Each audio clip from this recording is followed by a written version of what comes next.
আসসালামু আলাইকুম। আজকে কথা বলবো ওসিপিডি বনাম ওসিডি নিয়ে। অবসেসিভ কম্পালসিভ পার্সোনালিটি ডিসঅর্ডার এবং অবসেসিভ কম্পালসিভ ডিসঅর্ডার। আমরা ওসিডি টার্মটা সম্পর্কে এখন অনেক জানি। আমরা অনেকেই নিজের পারফেকশনিজম নিয়ে কথা বলি, নিজেকে পারফেকশনিস্ট বলি, কিন্তু এটা কি রোগ?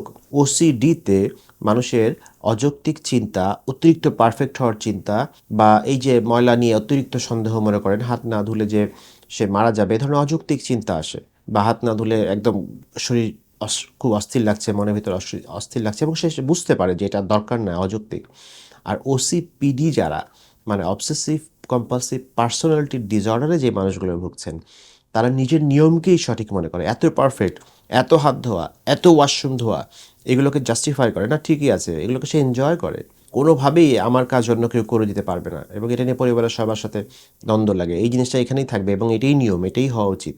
ধরুন আপনি চান যে আলমারির কাপড় রঙের ক্রমানুসারে সাজানো থাকুক, লাল এদিকে, নীল এদিকে, সবুজ এদিকে, কিন্তু কেউ একটু ওলটপালট করলে সেটা আপনি রেগে যান।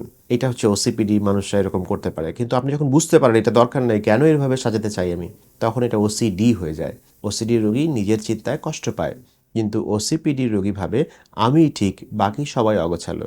আপনি কি নিয়মের দাস হয়ে সম্পর্কের 12টা বাজাচ্ছেন?